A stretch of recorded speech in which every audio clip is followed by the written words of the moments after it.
Hello, ladies and gentlemen, and welcome to the When Wrestling Mattered podcast, where tonight we review Monday Nitro from the 21st of September, 1998. With me, your host, Alex, and my co-host and brother, John. How you doing, John? Yeah, very good. Fantastic. Yeah, we're reviewing the Monday Nitro from the 21st of September, John. We've been sort of debating about whether we're going to bother with a full review of this, because it was kind of after the initial podcast that we did about our favourite Nitro of all time, this one was kind of a mid show. Yeah, we definitely it fell back down to bog standard Nitro. But I thought there was some interesting bits, some funny bits, but I think the matches let it down. We didn't have any classics like we did last week.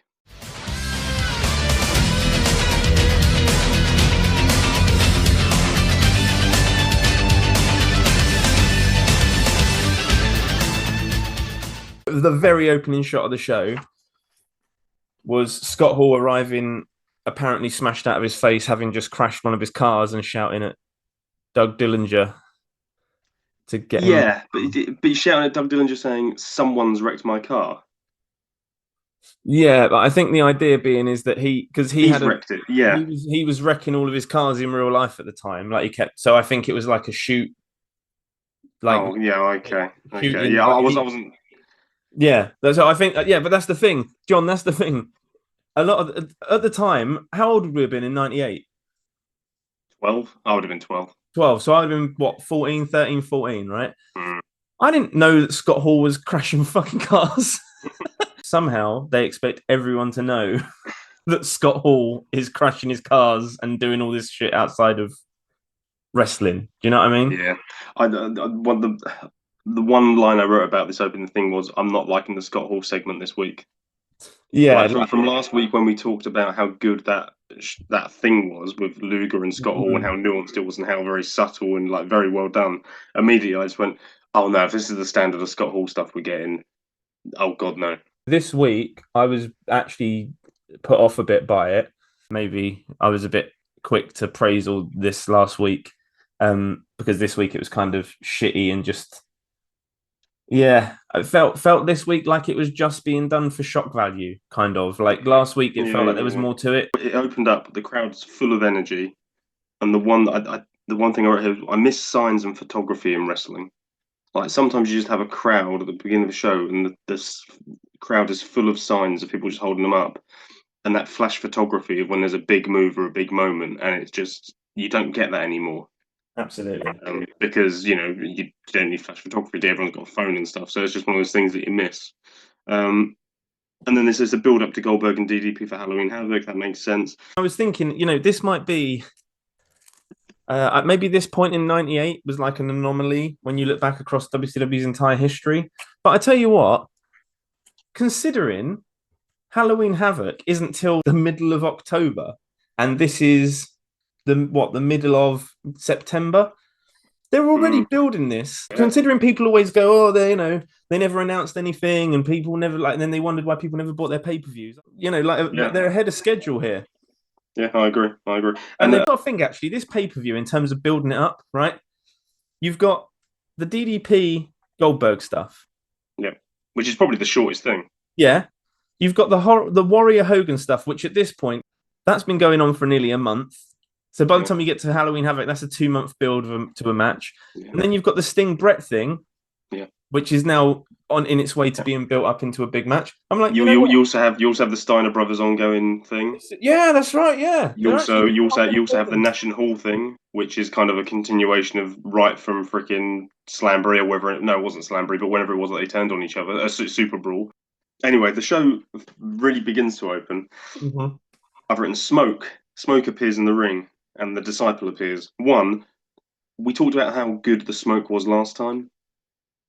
I'm really impressed by this Smoke. It appears in the ring. It disappears just as quick. It's genuinely really impressive how they do it. I don't know how they do it. It's very cool. And then the NWO come out. And there's no music. They get a massive reaction. But there's just a single NWO. And here comes Hollywood Hogan and Bischoff. Now this is a direct slap in the face for the New World Order. And they don't like it. As a matter of fact, it's not just Hogan and Bischoff, it's the entire NWO. There's no music. They just come out with a single NWO. And then as they come out to get the Disciple in the ring, more smoke. They're Yeah. all in the ring. Smoke clears, and the disciple's gone. And this is what I loved. Everyone's concerned about this. Everyone's like, "Where's the disciple gone? How did that happen?" Blah blah. Can I just say, Scott Steiner. Steiner? Scott Steiner, who flexes for the cameraman. Yeah. He clearly sees the cameraman and just goes, screw it. And he just flexes with it. Like, he doesn't give a shit about the disciple. He couldn't care less. What I liked about the Steiner thing, right, was it was like he was doing it. Like he was trying to do it surreptitiously, like everyone else is looking, and like he just sort of walks over towards the camera and he just sort of starts flexing. Yeah. Like he's trying to do it like he's in front of the camera. I'm going to flex in front of the camera, but he definitely clocked the camera and was like, well, no. Yeah. Anyway, so all of a sudden, the disciple is now up in the rafters with the warrior. Oh, a bad blow up doll. Yeah. Well, and then the warrior starts talking. And everyone's getting a really good reaction. And then Warrior does the line, "You've been running to hide, whilst I've been running to reappear." I don't know what that means. No one does. No. But it's just one of those things, because I watched a couple of Nitros in a row, and the Warrior will sometimes have a really good line. Like, genuinely really good. And I go, oh, okay. And then he follows it up with fucking nonsense. There was a couple of moments that I thought was funny about this. Mike Tenay accidentally sort of exposed how redundant everything about the Warrior is by saying the line, "It's the leader of the OWN, the One Warrior Nation, the Warrior." I was like, the most redundant shit. That made me laugh. He says that he mentions a thing about I'm taking everything away from you, starting with your most trusted follower or whatever. And then it's like Hogan almost like, if you watch it, Hogan almost prompts him. He's trying to prompt him to say something else. And the reason that I felt like this was probably falling apart, I've put Hogan and Ultimate Warrior go back and forth and achieve nothing. Eric Bischoff looks exasperated. Literally the last thing you see in that segment is Eric Bischoff looking to the heavens and just putting his arms on the rope and burying his hands. I get the impression that there was probably, like, first of all, they couldn't see him for fucking ever. But they spent, you would think that as the guy who's producing the show, Eric Bischoff would be like, he's going to be somewhere over there in that general direction. Like, they had no idea where he was for fucking ages. While the cameraman is literally just filming the Ultimate Warrior stood there like an idiot. Yeah. Rambles. Yeah. I feel like there was stuff that was meant to be said that they'd never got to. My notes basically say it started off really hot. Everyone's really into it, and the more Warrior talks, the more the more I was getting annoyed, and the more you could tell that the crowd was starting to lose it. And the Warrior was still getting some decent chants, and he'd like Warrior, but you could just tell people were like, "You're talking nonsense. We don't know what you're talking about." And then the segment just kind of fizzled out. Anyway, but yeah, that was segment one. It wasn't. It started well. It got slightly weird. It wasn't the best Warrior segment of the night.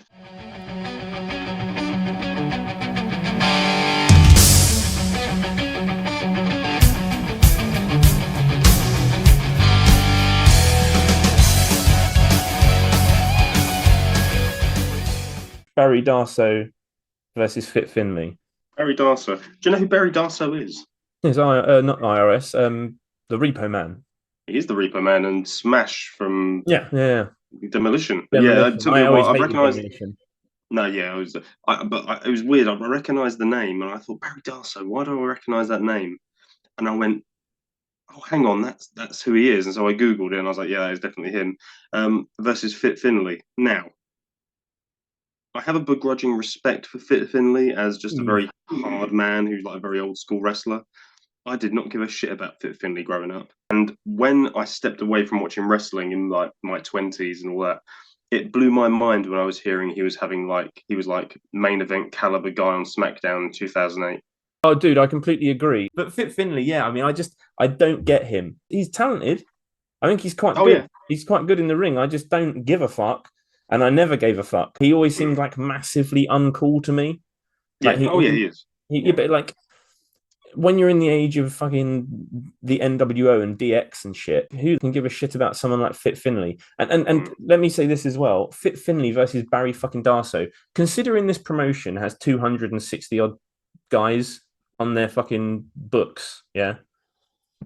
And they have a bad reputation for being the old man's company. What I probably wouldn't do is send Barry Darsow out here with his hairline and his gut and his tits looking like a 60-year-old man in swimming trunks at the beach to wrestle Fit Finley. And you know what? Actually, the match itself, considering it was a shitty little squash match, I didn't hate it. It was all right. It was a perfectly decent match. Old school Both wrestling. of these guys. I've put so literally my notes for this match are strange match to open with during a Monday Night War wrestling show.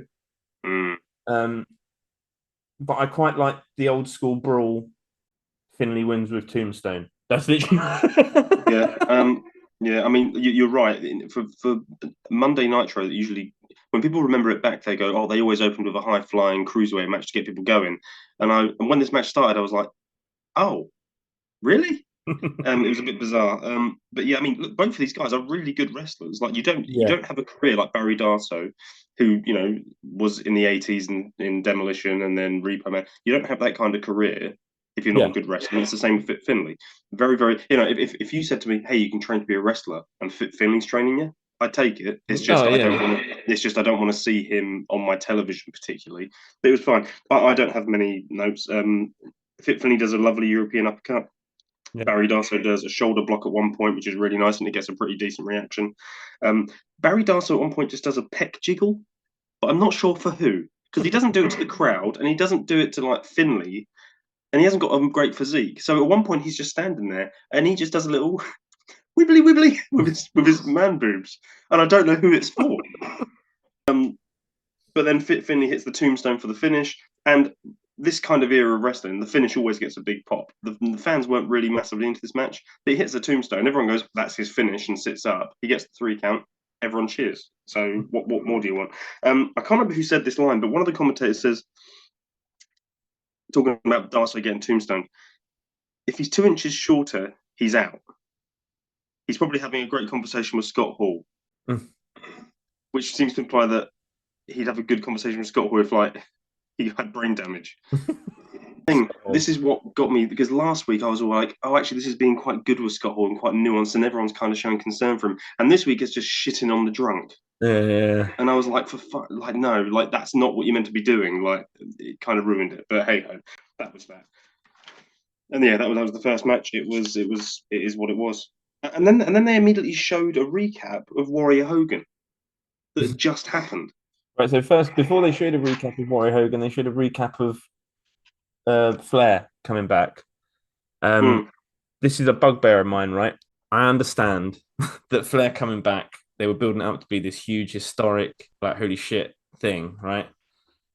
This was the first of about 4 or 5, and these aren't short little. These are 5 odd minutes long, and I'm like, have you guys seriously just taken up 25 to 30 minutes of your show showing one segment from last week, which wasn't even that long in and of itself? It's unnecessary. It really pissed me off. In fact, as I go through, I didn't mind the one thing. No, I don't mind the one thing. But you're right. About 5 times during the show, they kept doing it.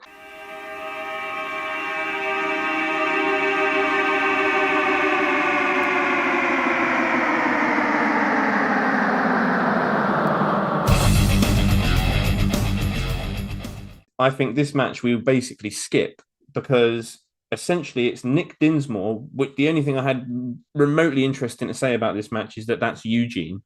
Yep. When he just as a fucking 19-year-old kid or however old he is, he wrestles Wrath. It's a squash. Wrath squashes him. Please see last podcast about what we were saying about him wrestling Renegade. Wrath's awesome. He gets a pop when he comes out because they're booking him awesome. He crushes Dinsmore. The end. Move on.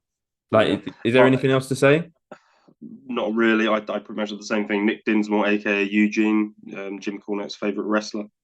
Is that sarcasm? Does he hate it? No. He loves Nick Dinsmore because he worked with him in like OVW or Florida Wrestling. He thinks he's great. And to be fair, again, he's one of the things. He's a great wrestler.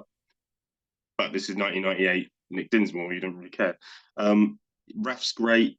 Ref's eyes and his stare are so good. He has these blue piercing eyes. It's like he looks really good. I've written there's a big Beal in here where he just lobs Nick Dinsmore, and Mhm. Larry Zbyszko makes the comment he just dumped him like a baby. Um, I missed that. when ref gets him for the pump handle, there's a big pop, so the crowd know pump handle means it's going to be over. Nick Dinsmore's not going to get up. It's over. The one question I asked here was, could Ref be in a group or something? Like, what are we doing with Ref? I know he's I know he's doing all right, but I feel like you could be doing more with him. Put him around other people. Why is he not in the NWO but Horace Hogan is? Why is Stevie Ray in the NWO but not Wrath? Why isn't Wrath your enforcer? You can be doing something. Like, why is Brian Adams in the NWO? Look how I don't know, but again, that's just a question, and that's it. After this match, they show another thing with Flair again, and there's a Goldberg versus DDP advert. It's really good. And it really hammers home the fact that DDP is only one diamond cutter away from beating Yeah. Goldberg. It's only gonna, and that's the story for like the next 5 weeks, and it's really well done. And if you're an athlete, there's Goldberg. So quick and so intense. A Millennium Man. It doesn't matter who you are and how tough you are, you're always a diamond cutter away from losing. The ugliest video package ever, like with these Yes. weird little small screens moving around and Mm. blurry visual. The point of it, the point that came across from the video package was exactly right. I know this was the 90s, right? But you are a media conglomerate. It was the late 90s, but again, you compare this kind of thing to what the WWF were putting out at the same time. And it looked cheap and nasty, but Yeah. I agree with you that the what they were getting at in the video I thought was very cool. Welcome to the Dog Pound. Hoo, hoo, hoo, hoo.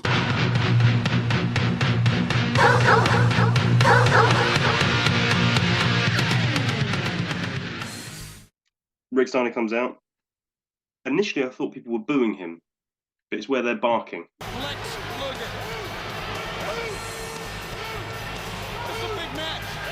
Rick Fuller is a big, powerful guy, but this is Rick Steiner really. But he comes out, people love him. Larry Zbyszko, I forgot how much I love Larry. I didn't appreciate it at the time, but now look back, he is so good. He makes the comment because they're talking about the feud of him and Scott Steiner, and he makes the line, "You're not going to fool Rick Steiner again. He's already been fooled a couple of times." You will not be able to fool Rick Steiner again. They fooled him a couple times, and even Rick Steiner is not going to fall for any more shenanigans. Damning praise from Larry Zbyszko there, but I thought that was hilarious. Fool me 7 times, shame on me. Yeah, so yeah, he's confident Rick Steiner's not going to fall for any more shenanigans from him. But the match is nothing. It lasts about 90 seconds. There's a moment where the way it finishes is Fuller goes for a leapfrog, I believe it is, and then Steiner catches him just pure power and slams him down. And I was like, oh, what a good brilliant. And then he goes for the bulldog and hits him with the bulldog, and that's that. Match over. That move that he does where Rick Fuller goes for the leapfrog and he catches him, that's a Rick Steiner signature move. It's like a catching power slam, but he doesn't really go all the way over with him. It's kind of like a cross between a power slam and a back body drop. And it's something that Rick Steiner does on a regular basis, and it always looks awesome. But yeah, he's it's one of those moves that you get in the 90s more, where it doesn't really look, like nowadays, everything's so polished and perfect. Someone goes up for a power slam, you hit a perfect power slam on the way down. It just looks like you've grabbed them and slammed them down, which is kind of what they're doing. But that's why it works so well. But yeah, Rick Steiner's look is kind of all over the place, but I quite like it. Like the sort of amateur wrestling headgear, I think, is really nice. It just differentiates him from everybody else. Yeah. It doesn't really go with his leather jacket with hood ornaments on the shoulders look, but no, but it's Rick Steiner, and you're like, Steiner, yeah, and he barks, and it makes him different to everyone. The barking I could do without, but yeah, he was. I love both Steiner brothers. They're both so good. They're just amazing. One of my favorite things about this period of wrestling as well, and I'm sure there's other examples of overtimes. It's when hard, badass wrestlers give terrible insults. Yeah. Rick Steiner gets on the microphone and he starts obviously slagging off Scott Steiner. And his comment is, next time you get in the ambulance, it'll be for good, you little girl. Yeah. Next time you get an ambulance, it'll be for good, you little girl.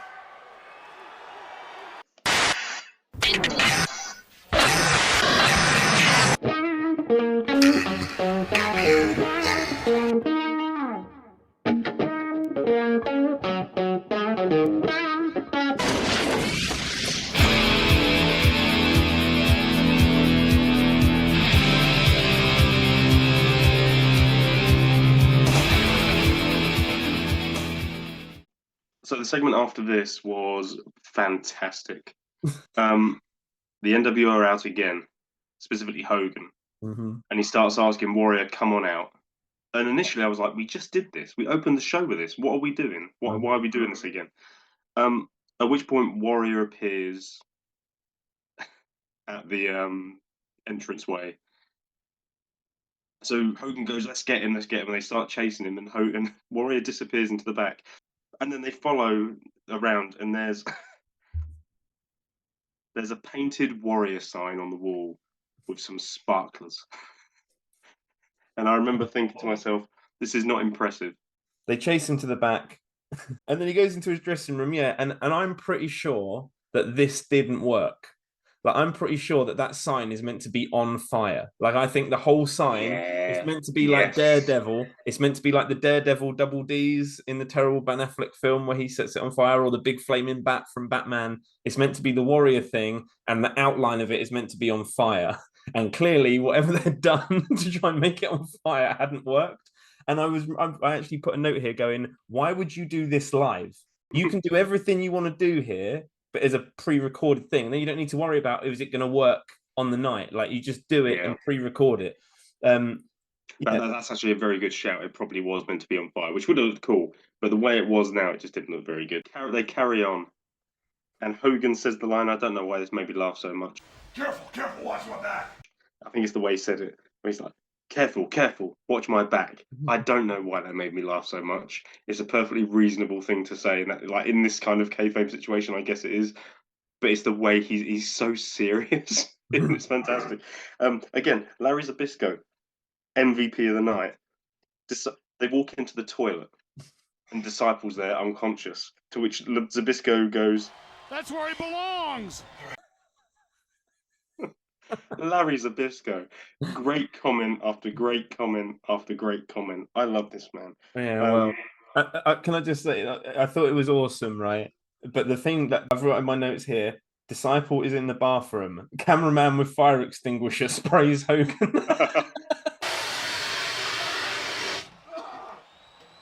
Where's he at? Disciple disappears.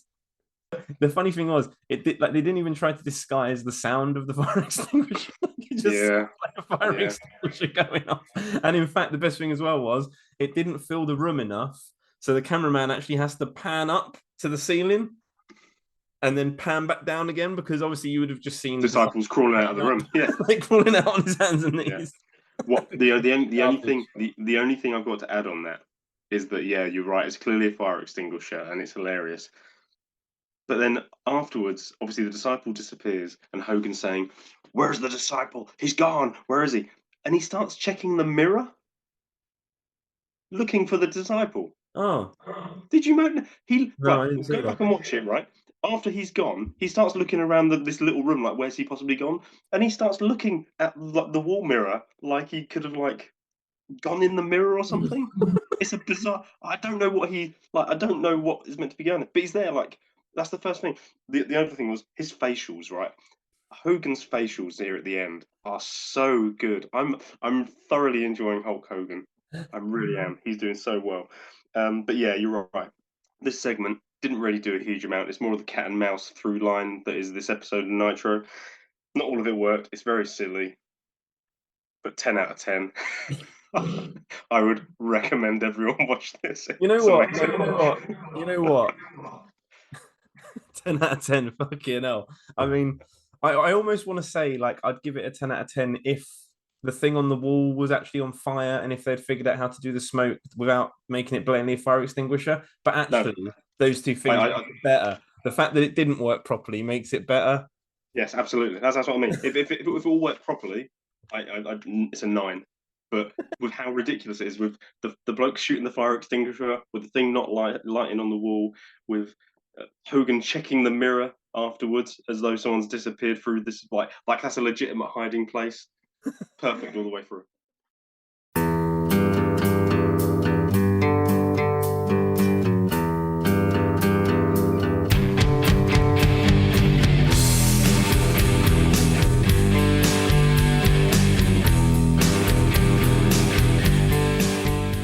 Villano 4 and 5 against Raven and Canyon. Mm-hmm.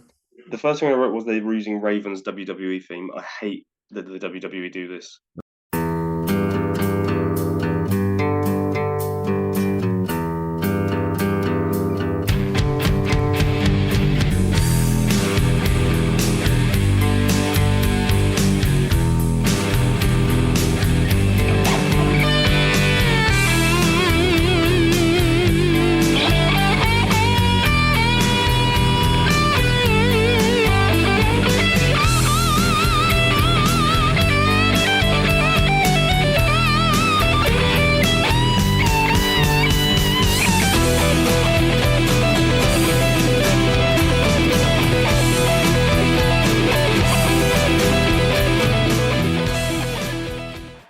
Quote the Raven, nevermore.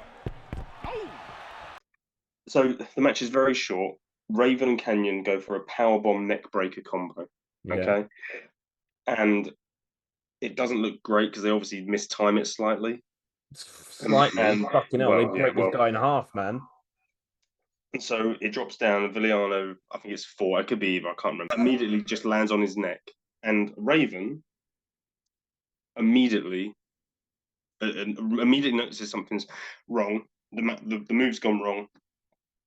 This wrestler's hurt, and he just holds, and he stays there holding his neck, just broke kayfabe. Fuck it. More so because Villano 5 keeps kayfabe. He gets in the ring and starts to keep trying to fight him. I know.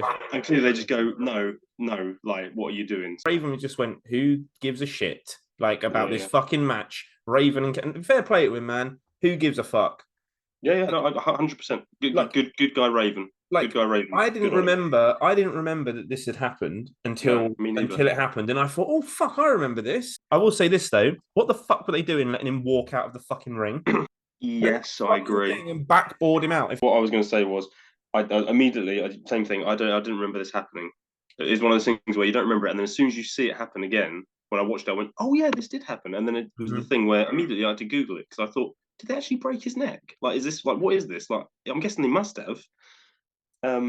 He did actually legitimately break his neck. I think he retired for a few years, and then, as is with the weird things, his neck got better, and he went back to wrestling. Mm-hmm. Good on him, which is always good to hear. Yeah. I mean, the one thing coming out of this is Raven, good guy, well done.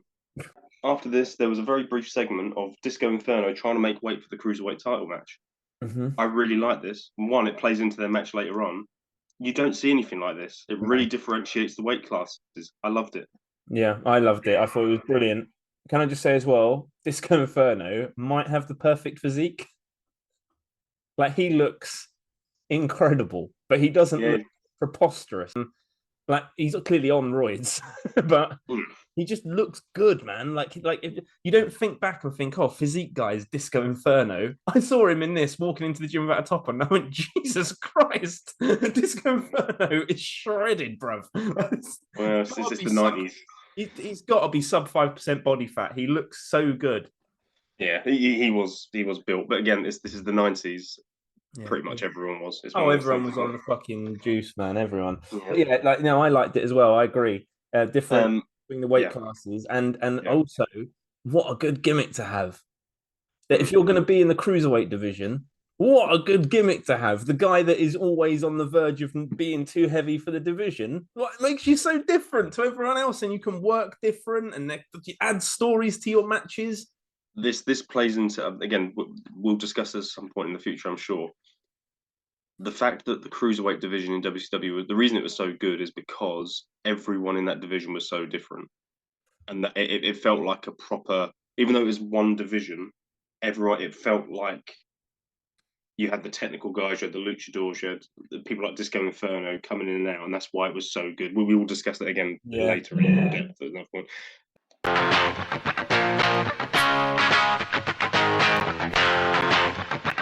Self high five.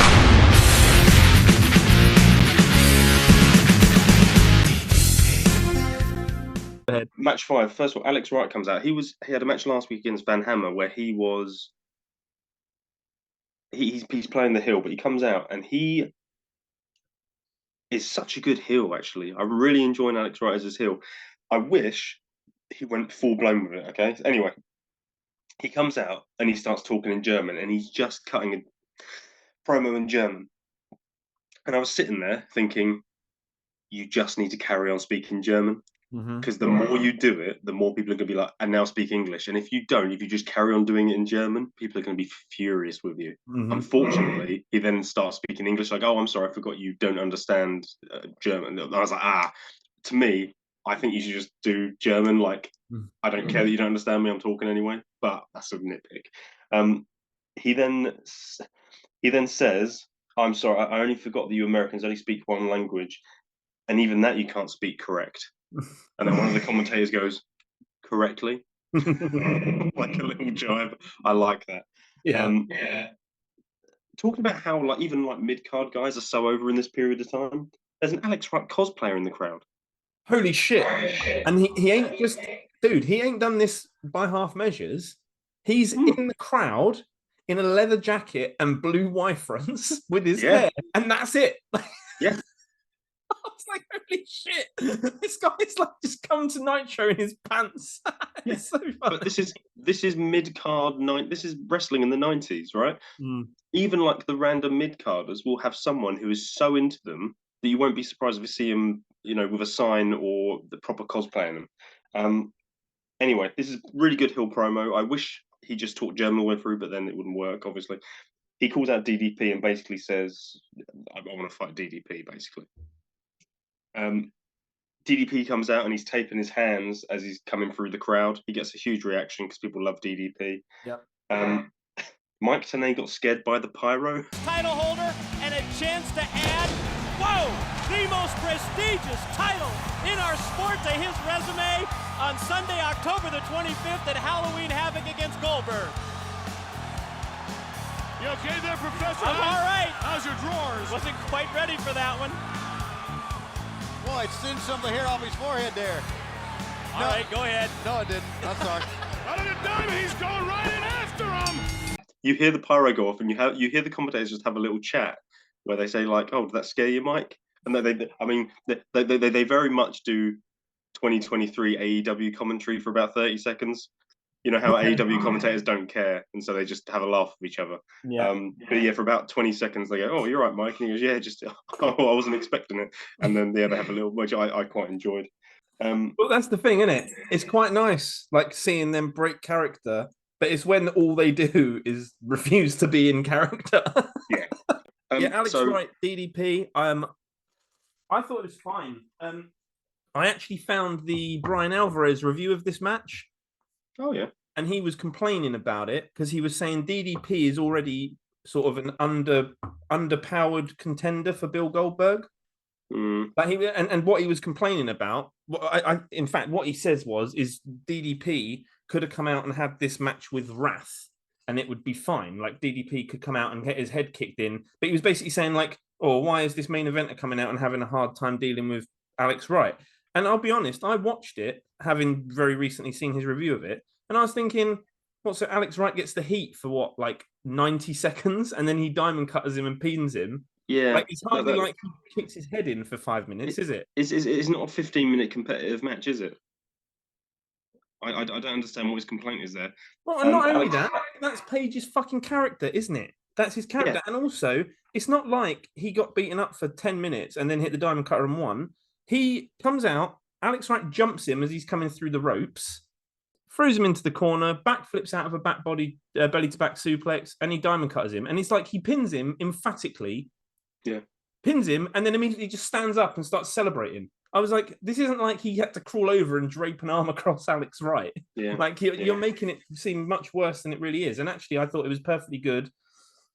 And I thought it basically told the story of what you wanted it to tell, which is, DDP, he's got this move.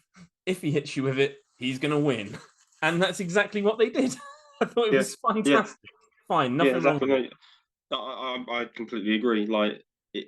And also, Alex Wright last week was fighting Van Hammer in a pretty competitive match, and Van Hammer's a 6'4", 280-pound guy. Who cares? This is like a 2-minute match. DDP wins, and the whole point is, if he hits the diamond cutter on someone, it's over. Well, that's what you want it to be built. The whole point of him versus Goldberg is he doesn't stand a chance against Goldberg unless he hits the diamond cutter.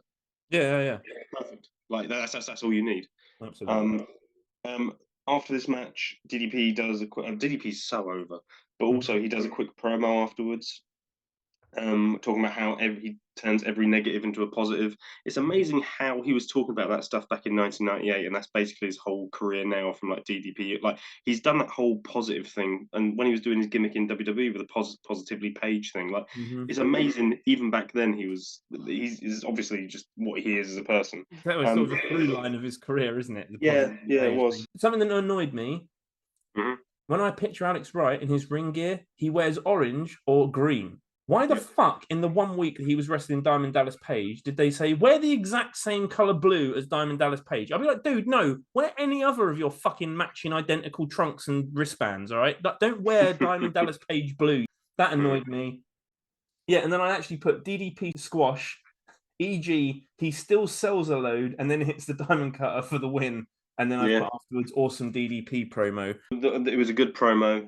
You're 100% right. The one line that I wrote down that I thought was really great was talking about Goldberg. Because the thing is, there's no animosity. They don't hate each other or anything. It's just they kind of respect each other. And the one great line that DDP gave was, "You're undefeated. I've been beaten a bunch, but I've never been defeated." Yeah, that was a brilliant great line. What a great line. You look at his record. He ain't ever lost. Me?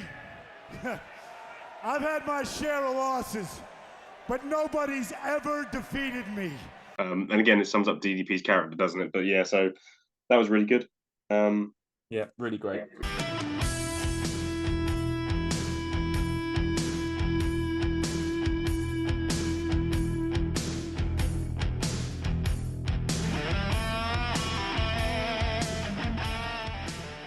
I really liked Lenny Lane's entrance because I remember Lenny Lane from later on in WCW where he was more of a mainstay, and I hated him because he's terrible.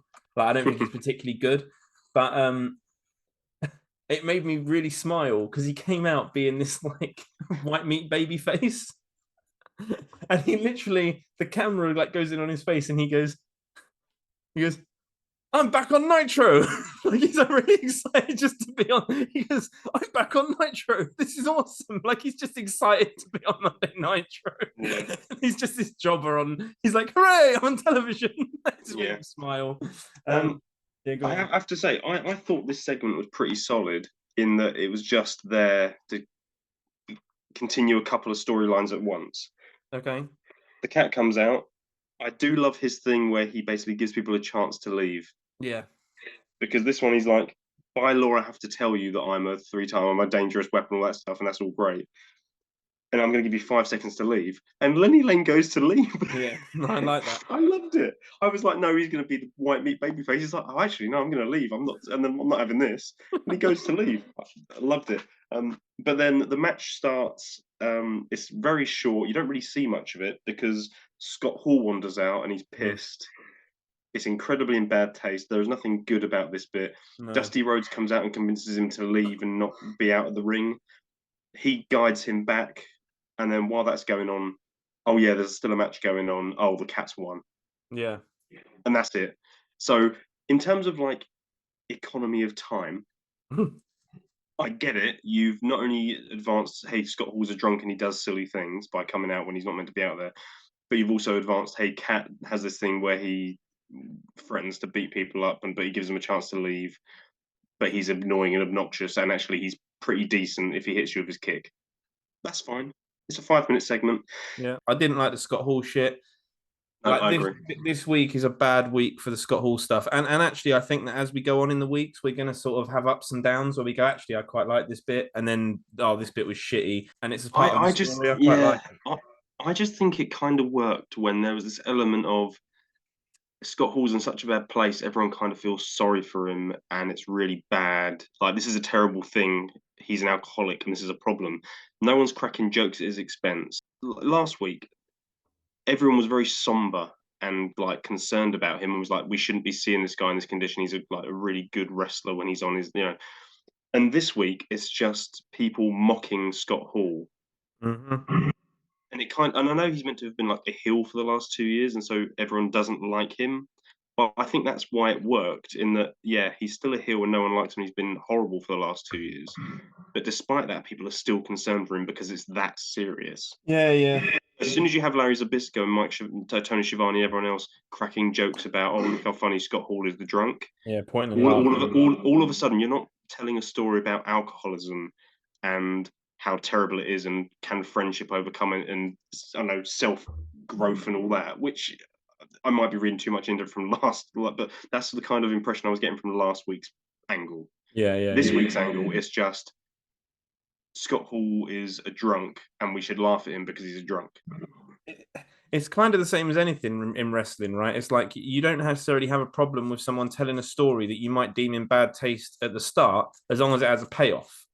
Now, the only way you can tell this story with Scott Hall, is if the payoff at the end is he saves him, he cleans his life up, and he joins up again with his friends, and he makes a go of it, and everyone's pleased that Scott Hall is back. Do you know what I mean? Yeah. That's the only way that you tell this story. If you haven't got that set out, if you're just like, what should we do with drunk Scott Hall this week? What are you doing? Then it goes back to Disco Inferno. Guy comes in, he's made weight, he's happy. That's the end of that little segment. Yeah. More Chucky laughing. It's getting tedious now. And then we had, I've been bitching about the Ric Flair sort of recaps from last week. Yeah. We then had a Jericho recap that spanned about 3 or 4 weeks worth of Jericho content. And it just made me go, man, Jericho's fucking awesome. I have literally written exactly the same thing. All I've written is Jericho recap and then how great is Jericho? So good. He is so good. Around this, I feel like people have got sick of him now because of what he is. But I mean, he will go down as one of the very best. I don't think there was ever an era where he hasn't been fantastic. I think Jericho legitimately has a call of being the greatest of all time. I think he has a legitimate call. Yeah, I think he would be in the conversation. I think you could have the conversation with him, yeah. I think people don't appreciate him because he's still around. I think when he finally knocks this on the head, people will go, holy shit, we missed Chris Jericho. Yeah, absolutely. But yeah, that's all I can say about that. Loads of little cool bits. The bit with him getting lost on his way to the ring and looking more and more sheepish as he's still trying to fire up. Like he keeps going the wrong way, and then everything he'll go, come on. It's so funny. And him beating Goldberg. Yeah, full brawl, yeah. Beating the fake Goldberg. And this is the thing as well, like he beats this fake Goldberg, right? And he still let the guy spear him. Like, because he knows business, man. He knows that it's like he's not got this fucking huge ego where he's like, well, this guy can't do any moves to me because he's a fake and I'm Chris Jericho. He's just like, no, it'll be funnier if he spears me and I actually take a bump for the spear. Like that, he's just like fucking, he's so smart, man. Yeah, and it's such a shame. I know Goldberg would probably look back on his sort of WCW run and say how miserable he was and he was surrounded by fucking people who were giving him terrible advice and stuff. But the fact that he ixnayed this feud and said, I'm not prepared to do a pay-per-view match with Chris Jericho just shows that Jericho had a mind for the business and Goldberg clearly fucking didn't, because it was money. Like Jericho. Yeah. Oh, it was. Yeah, it would absolutely. And not only that, it's not like it would have been a competitive match. And Jericho wouldn't have been pushing for a competitive match. He would have been pushing for, yeah, it's going to be a 2-minute squash, but it's a 2-minute squash that people will pay money to see. Mm-hmm. The fact that people didn't get that is ridiculous. And the fact that Jericho was openly like, no, look, he can beat me in 2 minutes in a squash, and that's fine, but let's make money from doing it. Yeah, yeah. Yeah, it was great. Jericho was awesome.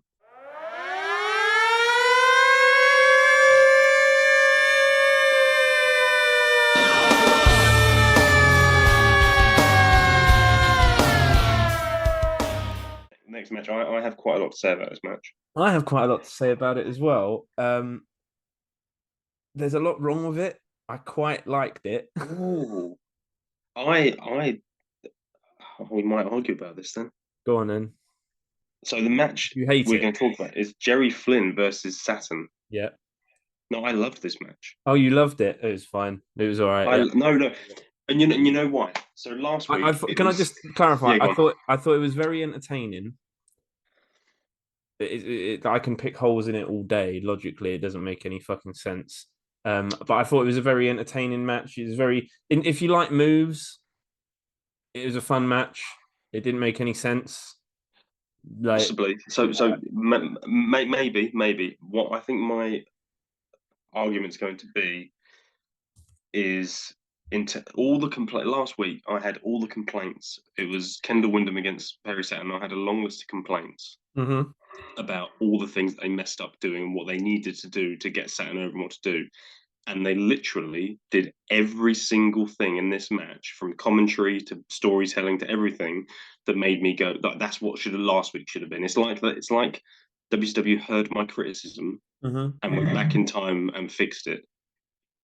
Because so immediately Saturn gets a bigger pop. Locations this coming Thursday, Thunder will be live on TBS in the Norfolk Scope in Norfolk, Virginia. And listen to the ovation from a man who deserves it. Saturn making his way in, and the fans love him here. They're in his hometown, and he's a hometown hero. And again, the commentators are putting him over so strongly. So what have I got here? Well, first things first, Jerry Flynn, rather. Big old lad. Big boy. Hank, can I just the first two lines of my notes just to sort of emphasize what you're saying? Saturn versus Flynn. Saturn looks much more impressive this week. Yep. In the way he's booked. Next line. Flynn is decent, but has one of the worst looks in professional wrestling history. Tony Schiavone calls him a star on the rise, and I immediately laughed. Yeah. Jerry Flynn is not a star on the rise. He is perennial mid-carder. Yeah. Jesus Christ. He was a big lad. He was a big old lad. Buck-toothed mullet having, karate gi wearing. What the fuck? This is the most confused look ever, and he looks cheap and shit. Like, it was an awful look. But like I said, the actual match itself weren't terrible. Go on, you obviously have more to say about it and how much you thought. So at one point, one of them hit. This is going to be a side note that I think we should just discuss for 2 minutes. Atomic drops. Yeah. Because someone hits an atomic drop in this match, and an atomic drop is one of those moves that has disappeared from wrestling. Yeah. You never see a reverse atomic drop. You never see an inverted atomic drop. It just doesn't happen anymore. Which is a shame, because I like atomic drops. They're very old school wrestling. Do they ever make sense? No, they never make sense. The classic rear-seated atomic drop, where you have them like a back body drop and you slam them on the knee, I get it. I think you aren't whacking them in the balls. Yeah. You know, you're not getting them in the grind of, it's the coccyx and I guess the arsehole. You know what I mean? Like, I think if someone, right, imagine if someone punched you in the arsehole. That would really hurt. So I assume that's what it is, right? And so the reverse one I kind of get. Like, there's no law in wrestling that says you can't hit someone's arsehole. Yeah. And like coccyx and kind of, my back kind of thing. The inverted one always confused me more, because you are literally kneeing someone in the groin. Well, the only thing I can think of is if, like, technically you're not, You're kneeing him in that sort of no man's land between your testicles and your asshole. Yeah. Well, this is what I'm asking, right? Because if that's what it is, it's the same thing where you're kind of it's the coccyx, it's the kind of scrotum and the asshole, right? So you're not hitting them in the balls. However, people sell it like, and I think Yeah. So this is the thing. It never made sense, did it? No. I never understood why you wouldn't get DQ'd for an atomic drop, like an inverted one at least. But you could kick someone in the balls immediately. Well, that's it. Just made no sense. However, that's my little that's the atomic drop segment. So this match, in terms of what you're saying, in terms of just a bunch of moves, you are right, because I think I said last week I don't think Saturn has a very good wrestling brain in terms of a storyline and a progression. I think, mate. I think the fact how this match is put together proves your point. Actually, that's what I was going to say. I think yes, that it's more impressive the way he's booked. He's allowed to do more stuff offensively, but actually, when you look at the way this match is booked, it makes zero fucking sense. Yeah. Which is, I guess, fine because it's the Monday Night Wars and a load of stuff didn't make any sense on both shows. This literally, right? This is what I've written. Saturn displays his good move set. Nice springboard crossbody off the middle rope. Counter kick into STF attempt. Oh, that was lovely. That was really good. Yeah. Then I put hits. This is my spot of the match. Hit Thez press straight into a head and arm choke. That was my literally. I literally have written exactly the same bit. And then I put literally kicks the shit out of Flynn for a second, where he just has him in the corner kicking him over and over again. Then I put gets table ? Yeah. Disqualification ? He's just out of the ring getting a table, and I'm like, why is the ref not going, dude? What are you doing? Like, you're in a match. Like, and this is what I'm saying. It's not like they get thrown to the outside and he happens across this table. He literally stops what he's doing, looks out of the ring, and goes and gets the table and sets it up. Then, of course, slides back in the ring, and Flynn immediately starts taking over. And I'm like, yeah, you were winning. You were beating Flynn. And then you stopped beating him so you could go and get a table to set up for later, which was stupid. Yeah. I can only imagine that maybe this match was meant to be no DQ or something. They just didn't bother telling anyone. I don't know. But yeah, I exactly the same thing. But yeah, Flynn hits a couple of moves. Saturn gets thrown back to the outside. Flynn hits a sloppy but impressive for his size dive over the top rope. Yeah. I thought that was really cool. He looked a bit like he was flailing and just falling out of the ring, but for the size of the guy to manage to dive over the top rope, it looked safe enough. Then I put Saturn hits a Northern Lights suplex move. Oh, and he just muscles him over. Which they mistime completely, and he muscles him over. But not only does he muscle him over, hits it perfectly, having just deadlifted him off the ground. Yeah. Literally, it's the perfect bridging suplex as a shoot, which I thought was incredible. Then I put Flynn kicks Saturn for a bit. Saturn hits 2 suplexes and a lariat. The lariat is actually one of his signature moves. It's like a decapitating lariat. Like he always hits it exactly the same, and he always hits it in sequence with an overhead T-bone suplex and a belly-to-belly overhead suplex. It's like a signature spot of his.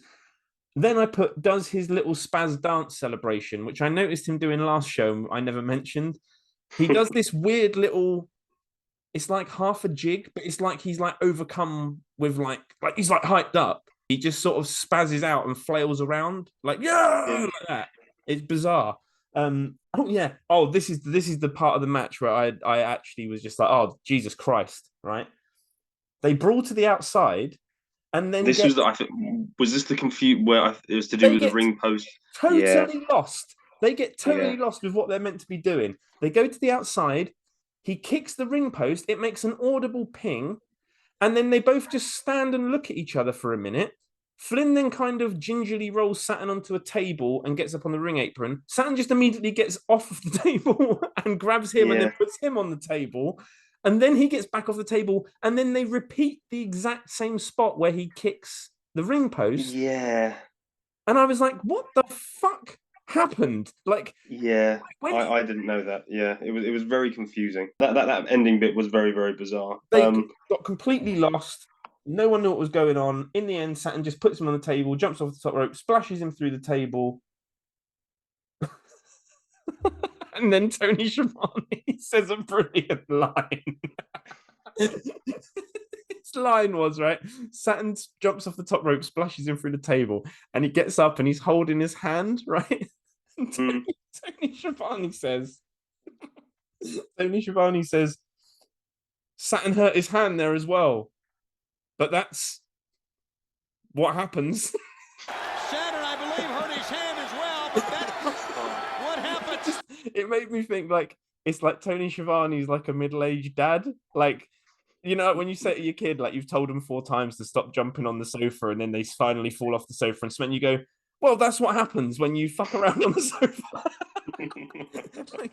Like, he was just like, he's done this massive, awesome splash. He gets up sort of holding his hand and Tony Schiavone says, well, that's what happens.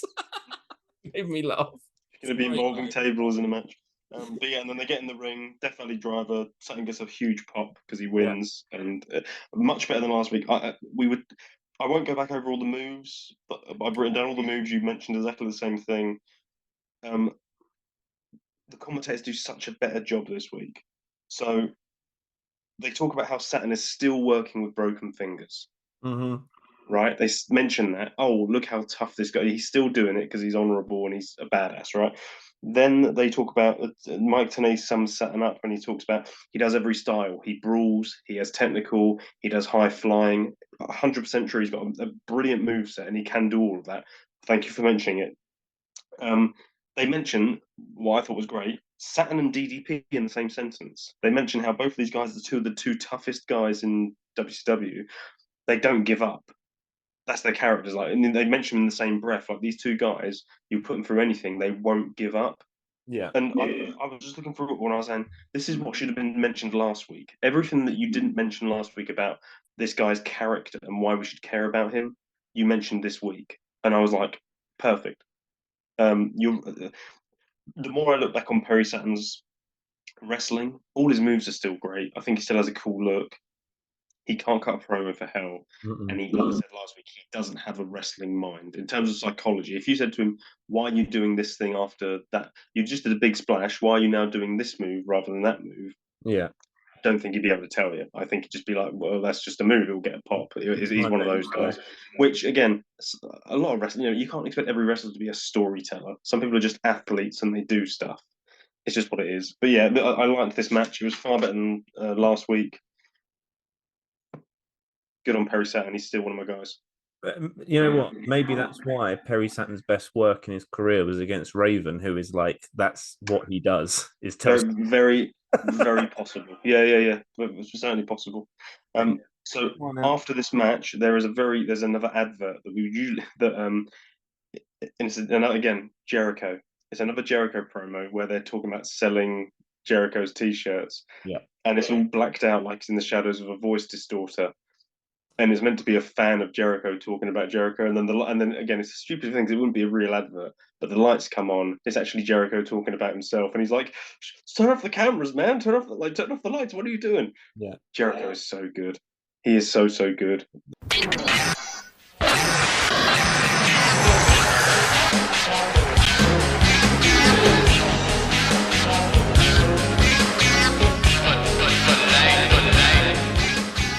So Scott Steiner and Buff Bagwell come out. Buff Bagwell is still wearing his dungarees that you pointed out last week that were so amazing, except now he has his own face drawn on the top of his top hat, which he is very pleased with. They come out, they do their normal shtick. I like them. I've then got here, Scott Steiner complains about being booed because, and I quote, "No one in pro sports looks like me." This is a true statement I've written. No one looks like Scott Steiner. He makes many American sports references that I only partly understand. Like, I know who Larry Bird is. That's about the extent of it. Like, he mentions a couple of names. I'm like, oh yeah, basketball player, but I don't really get, like, he's talking about you let this guy go and be transferred to another team and all this stuff. It's just American sports references. But my favorite bit of this, because you're right, I've got it written down. He's talking about sport, and I think he starts getting a bit confused and starts losing the audience, and so he just goes, "The bottom line is Boston sucks." So the bottom line is Boston sucks. He clearly has just like run out of things to say, so he just throws it out there, and Great. of course the crowd. But it's just Yeah, What I have written here is Buff Bagwell. He's very David Brent. Yeah, okay. He's got a real. Find some clips of him in this. He's got a real David Brent from The Office vibe to him in the stuff he says. I love it. On the subject of Buff Bagwell, I've actually written here, Buff Bagwell as my favourite pantomime laugh, I think, maybe ever. He literally is like a living cartoon. At one point, he's bent backwards. He stood on his tiptoes, literally bent over backwards, holding the top rope. And then he leans forward and sort of jogs across the ring, holding his tummy. Yeah. It's like the most over the top pantomime villain laugh ever. Like he makes some shitty comment, like probably a David Brent sort of comment about whatever Scott Steiner was in. And just the way he pantomimed the laugh, I was like, I can't hate Buff Bagwell just for that. Like he's putting such the energy that's going into his fake pantomime laugh is amazing. I love Buff Bagwell. I think he's amazing. And actually, this time, I think Bagwell and Steiner is maybe one of my favorite duos in all of pro wrestling history. They just work so well together. But these guys come out and actually they call out Bret Hart to basically say, "What's going on with you? Are you with the NWO? What's going on? All that stuff. Why are you talking about turning over a new leaf and all that?"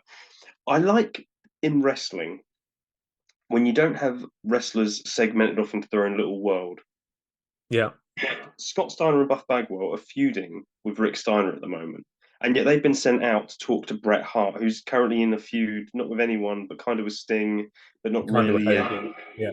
And why have they been sent out to talk to Bret Hart about it? And then this all kind of feeds into their feuds, but also like I like it when the wrestling worlds kind of collide while you're having a feud with someone else. You're still in a company with other people.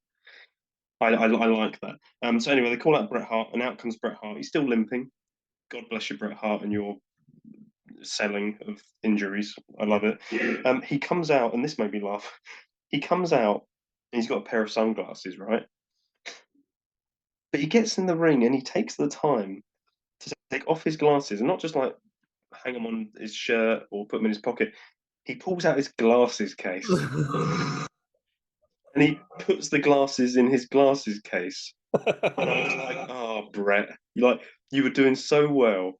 And just that one moment where he was like, I don't know, he obviously was like, "Oh, these are expensive." No, it made me laugh how he just took the time to do that. A fight immediately breaks out. There's no conversation. They just immediately jump Bret Hart. Yeah. Sting runs out to save Bret Hart. Saves Bret Hart. Steiner and Sting gets a massive pop. He is so over as Sting. He's just this perennial, constantly, always over, no matter when, where, or whatever his career is. People just love him. I think he's just got that X factor. No one knows why. People just love Sting all the time. Here comes Stinger. What about this? Sting is coming in to help Bret Hart. Boy, I thought I'd never see that. I guess Sting knows where Bret Hart stands. I don't think there was any question. He runs off Bagwell and Steiner. And then Rick Steiner appears behind Scott Steiner and Rick Steiner, Buff Bagwell on the ramp, on the walkway. And he starts fighting them. Crowd goes wild. Hello, brother. Look at Bagwell run! That's what we've been waiting to see for months. Was Bagwell on a track team? Look at Scott Steiner run! Oh my! He came right in the ring, fans, to face them both, and then Sting came out to help. What a moment! The Horsemen still to come. Stay with us. Oh, mate. For Rick Steiner whacking Scott and Buff. And I have to say, again, this is another good example, actually, of WCW doing this. I mentioned it with the Cat segment earlier, where you had the Cat and Scott Hall in the same segment, kind of continuing two separate storylines. You only have 5 minutes. We're going to fill it up. This is another thing.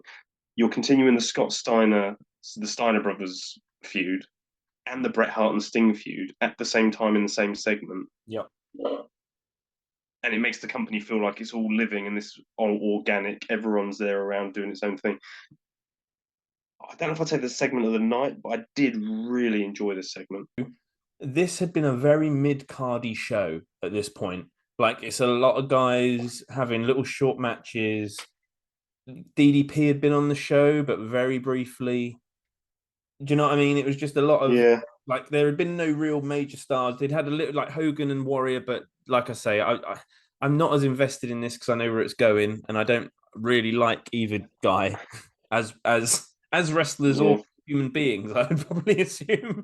But you know, my point is that this is the first moment in the show where I was like, oh, so we've gone from the highlight so far being Saturn versus Jerry Flynn. We've now jumped from that to here comes Scott Steiner and Buff Bagwell, who are both fucking megastars. They come out, immediately call out another megastar in Bret Hart, who comes out and then is immediately saved by another megastar, and then it's all capped off by Rick Steiner, who is another star. Jesus, like, you know, he's a big name and comes out. So it just went from this very meh sort of show up to this point to suddenly, holy shit, like loads of stuff's happening all at once. Steiner and Buff are always entertaining. Bret came out, did his job. Sting came out, got a massive pop. Like, I was going to say that huge pop for Sting. And then, I was actually going to say, like, the thing that topped it off for me, I loved, again, I was going to say, agree with you, the fact that they're sort of, the storylines are sort of woven in together. Yeah, and I was going to say, the pop. Holy shit. When Rick Steiner punches Scott Steiner, holy shit, mate. Like, it was incredible. Huge. Oh, and then I liked Buff just sprinting away. Like, just not trying to save Scott Steiner until he just sprints on the ramp. I thought that was cool. But yeah, I thought it was incredible. I thought actually it should have been given longer. Yeah, I could see that. Like, it should have but I suppose it was maybe a bit rushed. It should have been given to breathe. Yeah. Besides that, I thought it was an incredible segment, and I was really happy with it. I have to say, it probably could have done with a little bit longer, but I did quite find it funny how when Bret Hart came out to have a conversation, there's no conversation. They just immediately start kicking 7 barrels of crap out of them. But it was a good segment. I enjoyed it. I do agree. It was certainly a step up in terms of star quality and star level. Yeah, absolutely.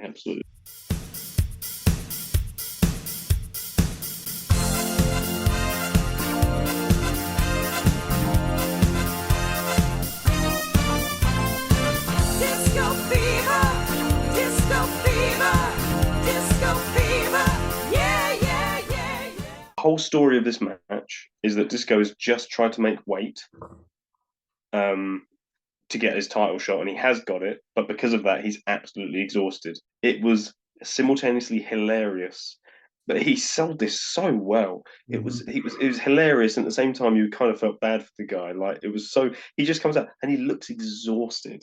Then Kidman comes out to a big pop. He's got his new music. It's not his famous music, but it's the music Vampiro used from the 2000s. As soon as I heard it, I was like, fuck. You're right. Absolutely, yeah, you're 100% right.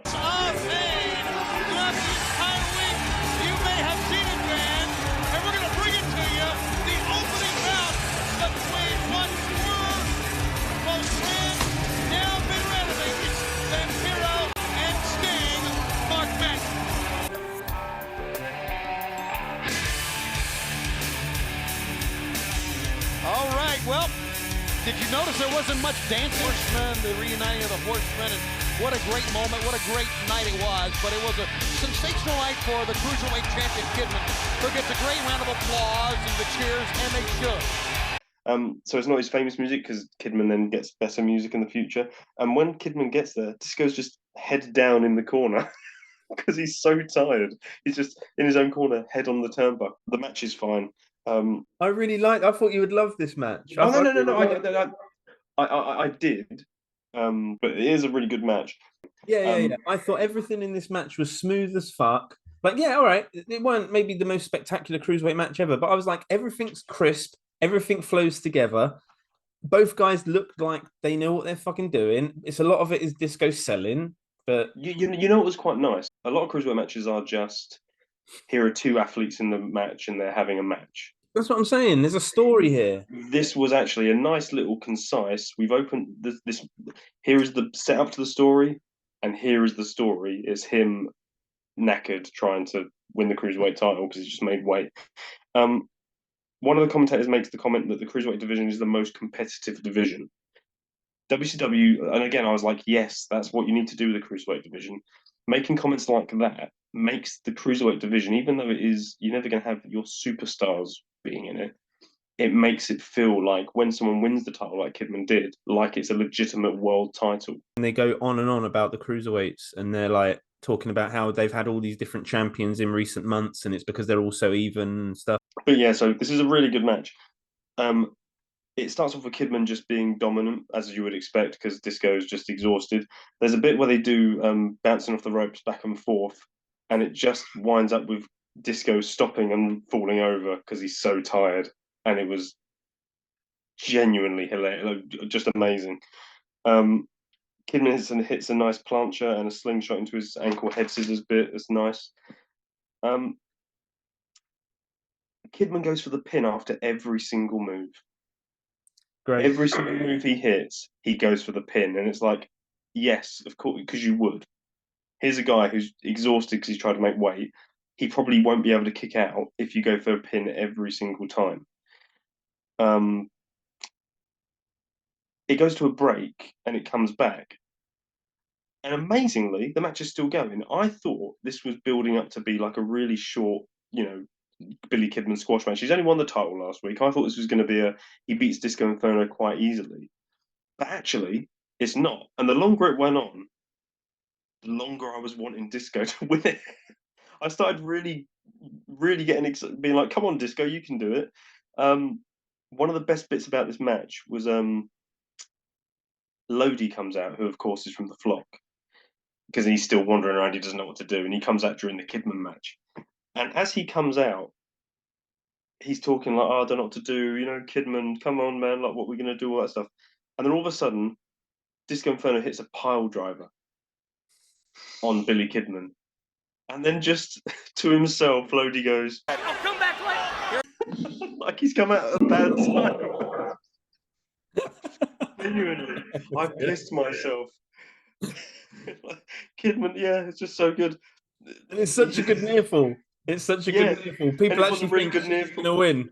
Yeah, it was just and then he's got a great pile driver on him as well, Disco Inferno. Yeah, and then after this, Disco Inferno stands up and starts dancing to kind of like oh yeah, I'm getting back into the match, and I think one of the commentators goes like, "Don't dance." Don't dance. Oh, I don't believe it. Don't dance. No. You need your energy to wrestle. The longer this match went on, the more I started rooting for Disco more and more, because that's the story, isn't it? He's just made weight. He's getting his ass handed to him but he's pushing for it. He's going to do it. He doesn't do it, obviously. Kidman hits a beautiful little bulldog, swinging net breaker, short power bomb, shooting star press, pins him. It was a really good match. Really, really good. The cruiserweight division is. Everyone talks about the cruiserweight division. It is a great division.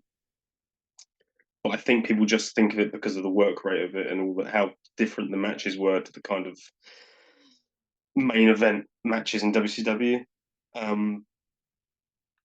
It's so much more than that, I think. The cruiserweight division really deserves a lot of props. And I'll be honest, there's no. I mean, I was going to say there's no way Disco Inferno is actually a cruiserweight. But that's kind of the point of what this story was today. Because you're right, he wasn't a cruiserweight. He just made the weight for it. Yeah, I really like this match. I think it was match of the night. It was nice just having that story. Both guys are really good wrestlers, nice and crisp, and they know what they're doing. The Lodi coming out, and then the I'll come back later was a great little. Again, it was a nice little moment where it plays into the same story of this guy's just left the Flock and he's doing well. Raven's still out there. I really like the match. Really solid. Best match of the night. I won't repeat everything you've said. I'll just go through my notes about this match, because I also very much like this match. I think I probably liked it even more than you, because I thought it was a perfectly acceptable cruiserweight title match. with a really nice little story sewn into it, which normally isn't the case. Normally, like you said, if you're going to get a story in a cruiserweight match, it's these two guys are great cruiserweight athletes and they're going to have a match and see who's best. And then they do. Yeah. So I like the sort of built in story of Disco Inferno. I think it's such a shame. It's one of those WCW things. For every bad idea that they ran with, and everyone points at them now and laughs and says they didn't know what they were fucking doing. Who the fuck was booking this nightmare of a show? They have other ideas that were really good and never went anywhere. Like they just dropped them. So this storyline, for example, where like this could have been Disco's gimmick. I know he's the Disco Inferno, but this could have been his gimmick. It could have been Disco is a guy who is in the cruiserweight division, but is always sort of on the cusp of being too heavy. Mm. And you can build that into matches. You can make him a baby face like they did in this match where he's like fighting against the fact that he's massively fatigued and struggling. You can make him a heel because now he can like pretend that he's cleared weight. He can now be he can now be cruiserweight champion that is actually not a cruiserweight, like walks around heavyweight, but like so he's got this unfair advantage. He just cuts loads of weight just before the match.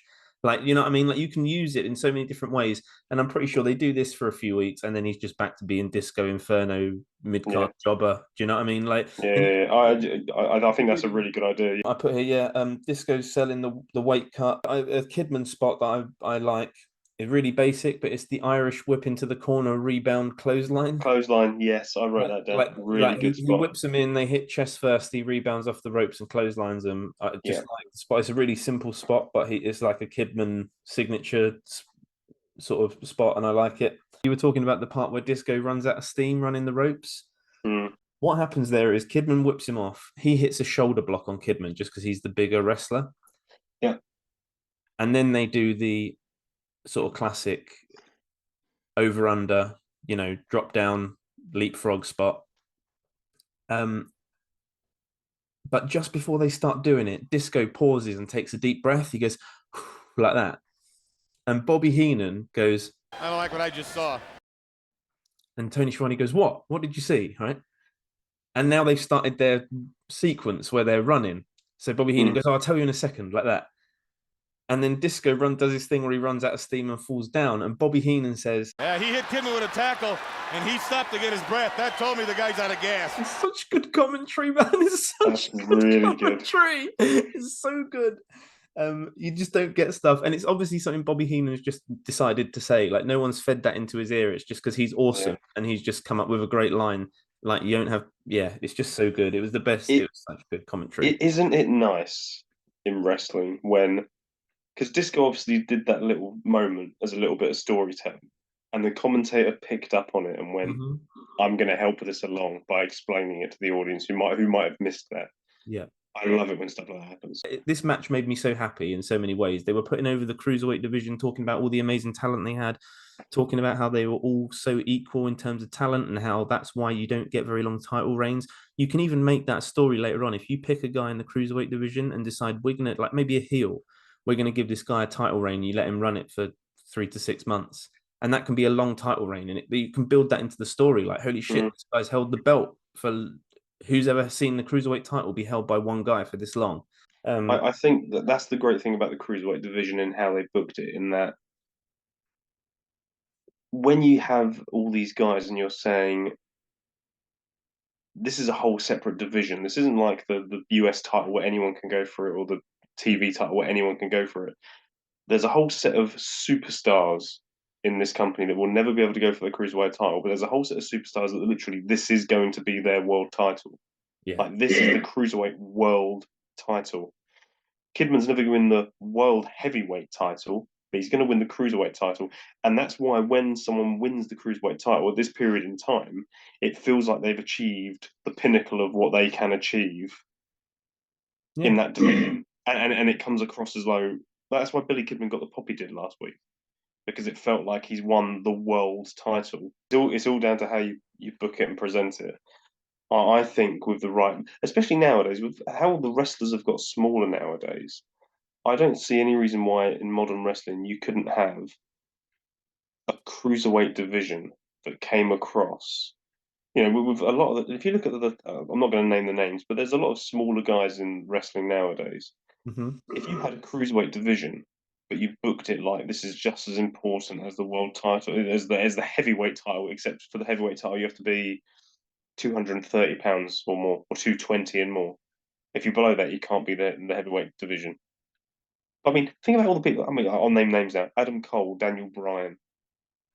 Imagine if they were like your cruiserweight champions, but they were main eventing pay-per-views and stuff in 60-minute classics. You Mhm. wouldn't be like, oh, that doesn't mean as much. You'd be like, well, yeah, fair enough. I guess the cruiserweight division is a big deal. But there's no reason you couldn't do that, and there's no reason they couldn't have done that with the cruiserweight. I mean, I think this is as close as any wrestling company has got as to making a lower weight division title feel like an equivalent to a heavyweight title.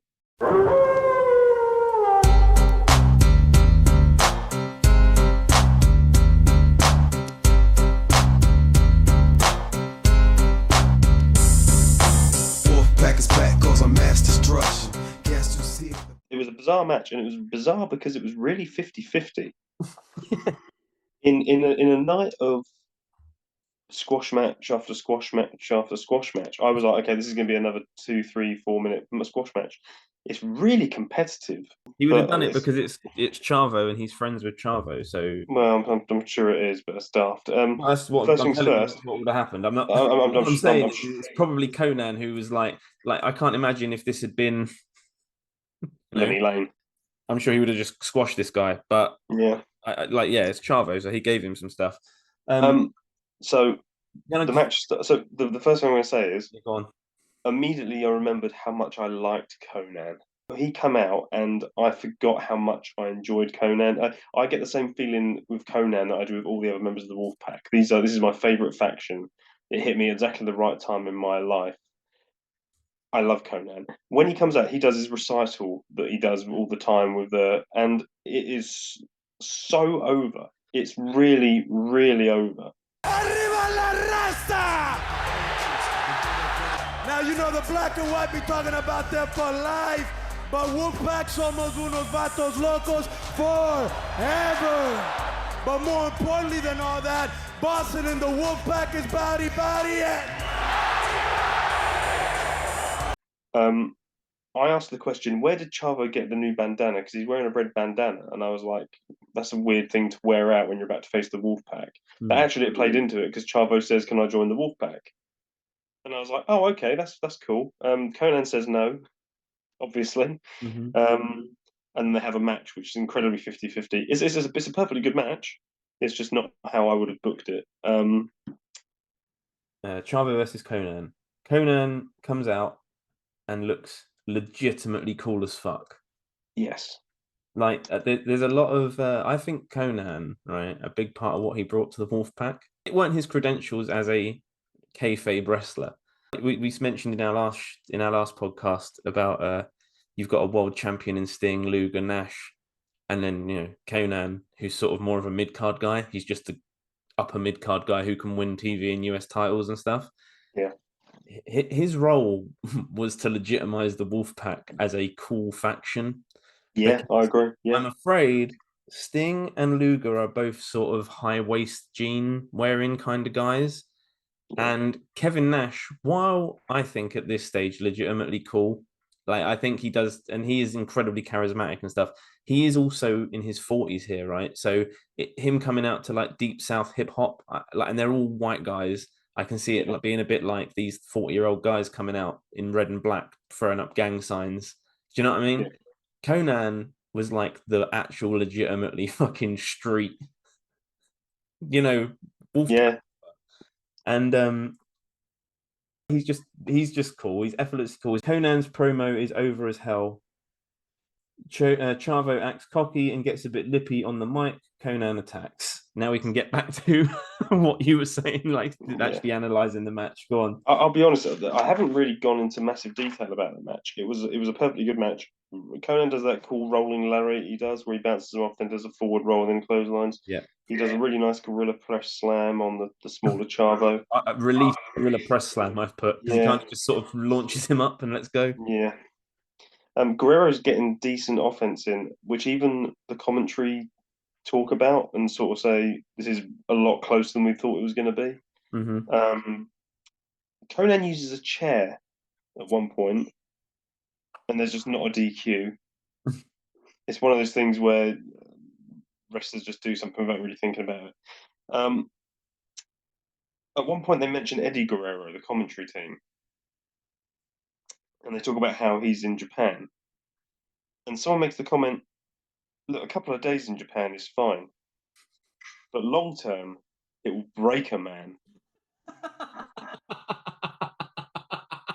Didn't hear that. And I was like, what? Like, what do they think New Japan Pro Wrestling is? Apart from that, the match was perfectly fine. It was very 50-50. It was kind of, I think, the crowd were even confused that it was so 50-50 because they wanted Conan just to win. All I've got after those couple of moves really was just saying the Tequila Sunrise is a really cool submission move because Conan wins with the Tequila Sunrise, which is it's just like a Boston Crab where you're kneeling next to the person, but you do this cool kind of step over the arm and lock the arm in place and then pull the leg back. Mm-hmm. It's a very unique submission move, and just very cool, very very cool. It's just unique, isn't it? It's a it's just like you said, it's just a unique take on a submission hold, which is always nice. That it's not just like a Boston Crab sort of variant, or it's a very unique sort of finisher. You kind of can't turn him over at first, like Chavo doesn't know what's going on, and I think Chavo doesn't know what's going on, right? Because then the camera zooms into his face. And he clearly isn't selling at all. He's just laying there. And it's like, I don't know if he didn't know that the camera was going to be right there, or if he didn't know that, oh, I'm now in the submission hold. And then it's almost like the referee says, you're meant to be tapping out now. And he just goes, okay. Yeah. And that is really strange. But yeah, besides that, I didn't hate the match. It was too competitive. Shouldn't have been booked for like you said, for a night full of just shitty job matches. This was built to be a job match.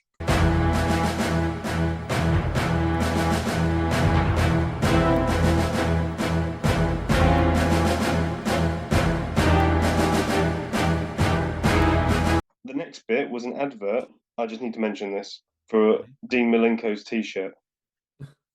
Oh yeah, right. Dean Malenko's T-shirt. The whole point of it is Dean Malenko, the Iceman, eyes of ice, eyes of ice. I know what you're gonna say. Eyes of ice. And on his T-shirt, he's got the bluest, most like stark azure color eyes, and then it cuts to him, and he's got the most dull brown eyes in the history of the world. Like, it's just so weird. Like, don't draw attention to it. If you're going to sell the T-shirt Eyes of Ice, don't go near his eyes, right? Just be like, he's the Iceman, Eyes of Ice. And don't go, like, I understand it's meant to be like, oh no, it's like symbolically he's got the Eyes of Ice. Don't bring symbolism into it, mate. Just don't show his eyes that close. Especially since there is someone you could do the Eyes of Ice gimmick with. Wrath has like beautiful baby blue eyes. If you want to do like a T-shirt of someone's like piercing blue eyes, do Wrath. But instead, you have muddy brown Malenko eyes, and you're trying to get people to buy his T-shirt where you're saying he's got blue ice eyes. It makes no sense. It was I watched back the advert about 3 times because it just made no sense. But that's my little rant about Dean Malenko, and I love Dean Malenko, but I mean that's a stupid fucking T-shirt.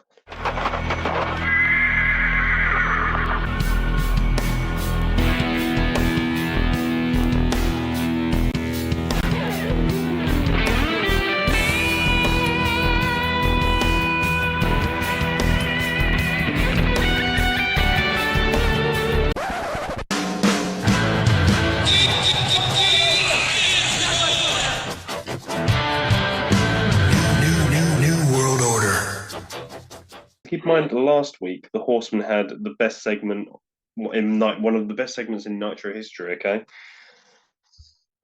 Eric Bischoff comes out, and then the Horsemen come out. The Horsemen have one of the best themes in pro wrestling history. Yeah. And the history buffs around the world that think like him.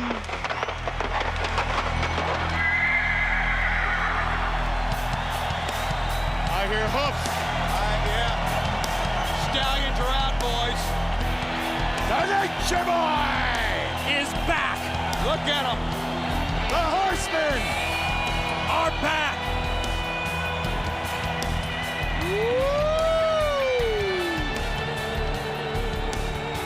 Okay, Mr. My television program. And Bischoff smells funny. Mr. Power Play.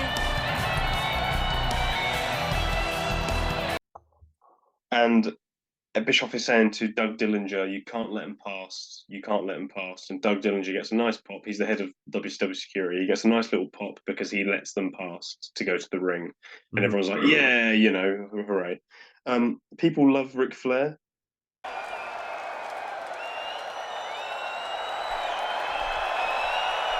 As bad.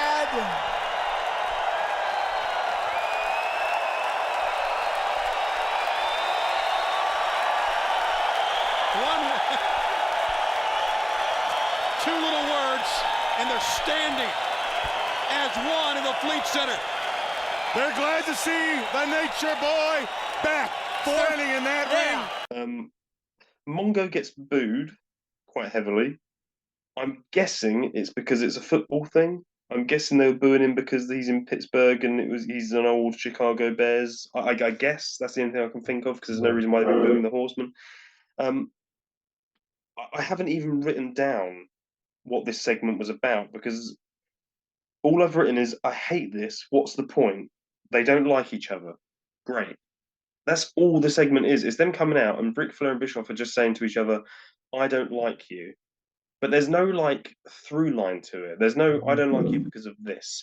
I don't like you because of that. You did this to me and I'm going to do this to get my own back, or I'm going to make sure you do. It's just rambling at each other in sort of these kind of very weak, not specific points about they just don't really like each other.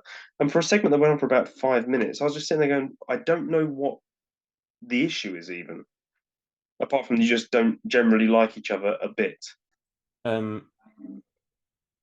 Yeah, Eric Bischoff comes out, slags off Ric Flair and the Horsemen. Miss Elizabeth is hot as fuck. Yeah. That's one of the main things I took from this segment is that Miss Elizabeth is still hot after last week. She's still as hot, if not hotter. This is how boring this. It's just not even boring, just nothing to it. Yeah, you had the whole thing, security letting them through, but then it's like Flair going like, "Oh no, we're not going to beat you up this week," and I was like, "Why? Like, have we established there's a reason that you're not just going to beat Eric Bischoff? I don't think there is." Like, Am I right in saying that on Thunder, Arn Anderson lost an arm wrestling match to Buff Bagwell? no, to Eric Bischoff, wasn't it? No, I think it was Buff. I think it was meant to be Eric Bischoff, and then I'm sure it was Buff Bagwell. So I think on Thunder, Arn Anderson wrestled with his bad arm against Buff Bagwell, which he lost, which means that Ric Flair couldn't wrestle. Mm-hmm. But that's kind of mentioned in passing by the commentary team, and I think a very short clip is shown. But they don't mention that in this promo. It's just this really vague, general. But not only that, like, why then? Like, if he's already saying you can't wrestle, why not just beat him up? But like, why? What's with this self-imposed no violence policy suddenly from the Four Horsemen? Like, it's very strange. This like, is when we talk about. But it's like there's no reason. Like, if it's like, oh, if you touch me, I will fire you. Okay, there's a reason that you're not going to beat him up. As it is now, like you're just like, no, we've decided that this week we're just going to talk. Why? Aren't you the Four Horsemen? Weren't you saying we're not nice guys, heads are going to roll? And I was like, no, we're just going to talk to you. They didn't say anything, so there's not much to say. Flair is always awesome on the mic, but him and Bischoff managed to promo battle each other for about 5 minutes and say absolutely nothing. Like they don't. There's no, like you said, there's no crux to what they're saying, and a lot of it is kind of weird insider terms that people wouldn't know about. Like Ric Flair going to his son's wrestling thing that wasn't on TV. That's not a pro wrestling storyline. That's just why you legitimately got pissed off and sacked him 6 months ago. Yeah. But you haven't made a thing of that. It's not like you've like sure. Like where's the segment where you come out and explain that? where Ric Flair comes out and says, and you know what? Eric Bischoff sent me home 6 months ago because I wanted to go to my son's wrestling thing. You can't just randomly throw comments in, like shoot comments and expect everyone to go, yeah. But it doesn't make, do you know what I'm saying? Yeah, no, I agree. Why you would not have the Horsemen prominent on this show is beyond me. What I don't understand with the Horsemen is you brought them back in this huge deal last week. You obviously know it's a big deal because you've ramped it up so much of all these promo packages. You know this is a big deal. You know people are interested. You know this is going to go down as one of the biggest moments in the company on Nitro. And instead of you having the Horsemen turn up and be badasses and being toe to toe with any NWO faction, and not caring about the security or whatever and kicking ass taking names, you have them in this weird sort of quasi feud with the NWO through Eric Bischoff, who's like the lame figurehead, who's like the politician of the NWO. What a weird place to put the Horsemen. Like it's gone from 100 expectation and it's just dropped within a week down to like 20. The Horsemen that have come out now just seem lame. Like there is nothing interesting or cool about the Horsemen right now. Why haven't they come out and attacked the NWO with chairs? Why haven't they done something badass? Well, like anything, and they just haven't done it. It's just this was an awful segment that just shows they have no direction. I don't think. I mean, it's going to be Flair versus Bischoff at some point, but this is not the way to make me want to see it at all. It's an awful segment. You could legitimately. It's like you look at this show this week, and all the shitty matches. I mean, Jesus Christ, the opener literally did nothing. It was just a match. Yeah. Why don't you put in the opener? I don't know who's some scrub in the NWO. Brian Adams, whoever. Just have him go out, have 2 minutes of a match with some jobber, have the Horseman come out and just annihilate him. Yeah. Like, at least the match does something. All right, so it's not a clean finish, but it's like at least it does something. I'd rather that any day than Fit Finlay getting a clean win with a tombstone on Barry Darso. Why not do something? Why not just have Barry Darso versus Chris Benoit? Yeah, and have Benoit smash him, and then at least your Horseman's done something, and he's come across like a badass. Yeah, do something. It's very weird. I don't know. I'd love to be able to know what the idea was of being like, let's get the Horsemen and let's not have any of them wrestle. And every time they come out, they're just in polo shirts, looking a bit gormless. The only one who's coming across like anything is Flair, because it's Flair. But even Flair, I think, is coming off of this. Like, he's back in the company, but he's clearly still got bad blood. So sometimes he's just rambling in annoyance and anger. And so like we don't know why you're annoyed, Rick. Like you need to get it across to us. This segment was just not very good, and I didn't really like it. How did it even end? They put their fingers up at him, and what? Then just everyone went home. I don't remember how it ended. I can't even remember. I can't remember. Did it just fade to black? I don't know. Probably. It was shitty. Probably. It achieved nothing, and the Horsemen should have been all over this show, and instead it's just this bizarre mid-card job match show. Yeah. A bunch of Horseman clips from last week. Yeah. I mean, there have been a handful of decent matches, but nothing that you'd be like, oh, this is something to build a show around. And the Horsemen are in a 10-minute segment with Eric Bischoff. They do nothing, and they come across as completely inept and inactive. Like, they just... It's very strange. You've got a professional footballer. I was about to say a stone cold killer, but I didn't mean that as in a bad way about Benoit. But like a guy who's like, and then you've got like the ultimate, the Iceman with the eyes of ice. Yeah. Like, these are the guys in your faction. They're not talkers. Why are they not doing something? Yeah. They're here to kick ass. Why are they not kicking ass? Why are they all just standing there looking at Ric Flair? Yeah. Like, it was a very poor segment. And... But yeah. Anyway, fine. Well, that's the end of that bollocks. So.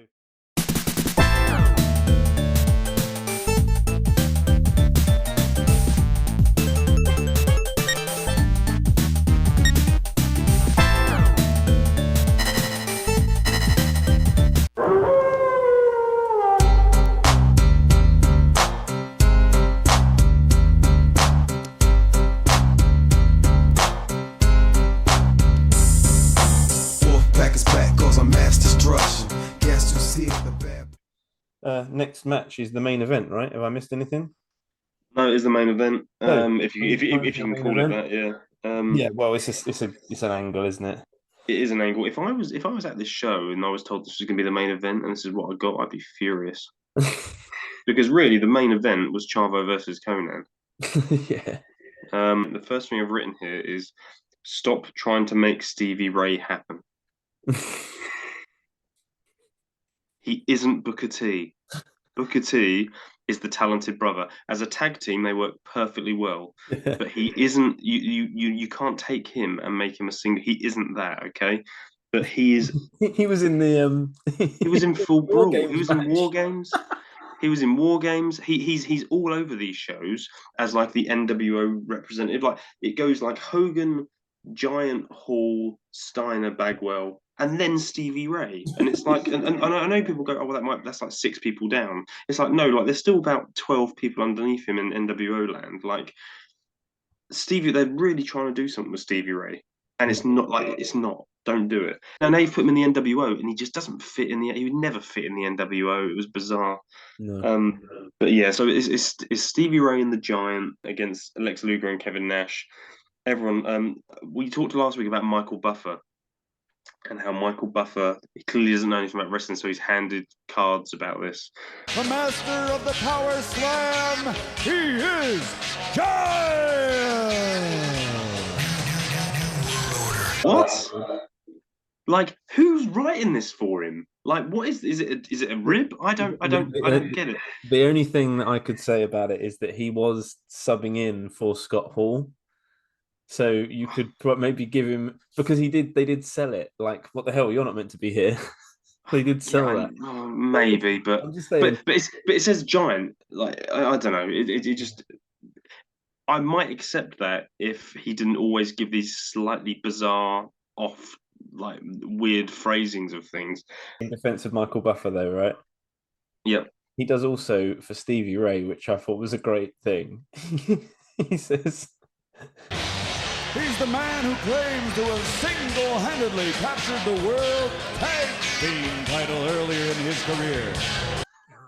I like that. Yeah, fair enough. Yeah. That's really good. Yeah. Lex Luger and Nash are over because the Wolfpack are super over. Luger has a weird moustache. Lex is growing a problematic tash.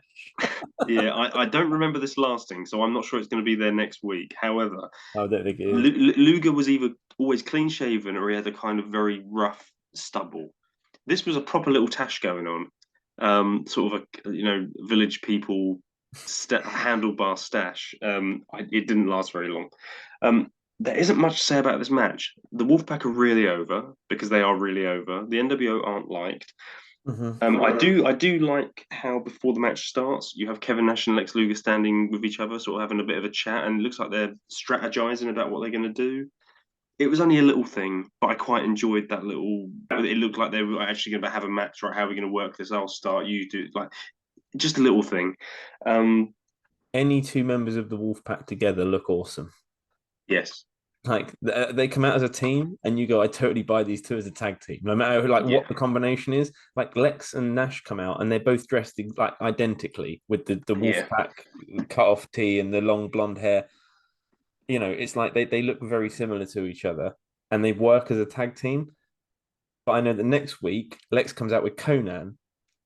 It looks just as good, yeah. And it looks just as good. You're like, I totally buy that these 2 are a tag team. Like just wearing the Wolfpack colors. The 4 of them together, they look so good. Like the 4 of them together, they had quite a lot of random tag matches where they'd just be 2 of them together. The only couple I can't remember having a tag match is maybe Nash and Conan. No, I'd say Sting and Conan. I don't remember. Maybe Sting and Conan, but I think there might have been like a 6-man tag once where it was Lex, Nash and Conan. But yeah, but mainly there was a lot of mix and matching with the Wolfpack, and they always looked, and no matter which tag team it was, I was kind of like, I could see these guys as a tag team. Don't know why, it's just one of those things. It sort of gives me Streets of Rage vibes again, like you were talking about. Like, there's 2 of them, whatever 2 of them there are, they look cool together. They look badass, yeah. Yeah, the Wolfpack with this thing where it was your favorite wrestler and my favorite wrestler, and then they just won us over, and it was this cool little group of elite guys.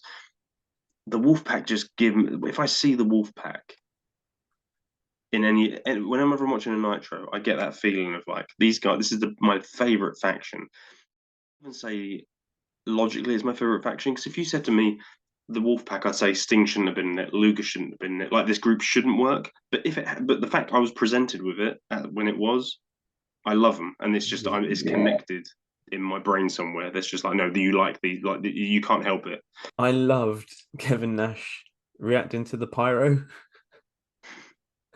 He comes out and they just they come out like that, and it's great. The pyro goes off behind him, and he's like stood there for a minute, and then he turns around and looks at the pyro, and it's still going. And he turns around and he looks straight into the camera and he goes, "Look at all that pyro!" Like he's like, pointing at it, like this is awesome.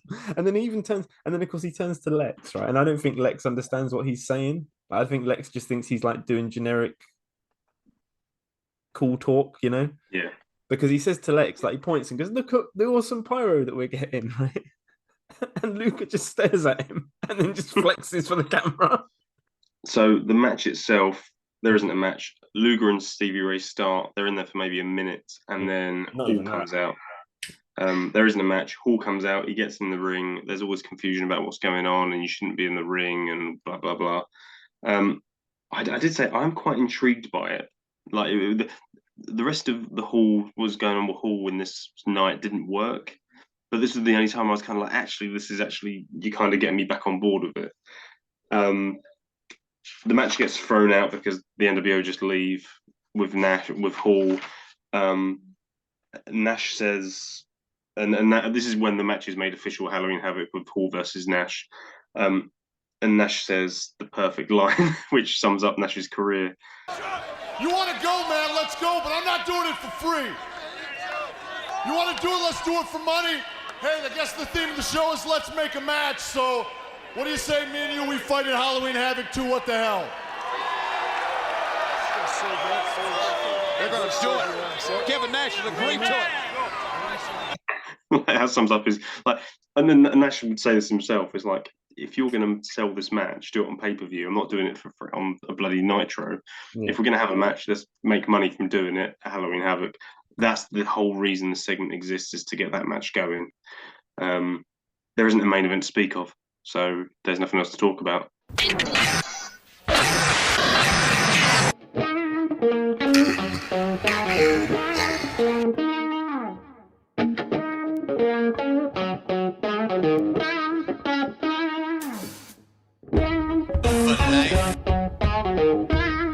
The biggest icon in wrestling.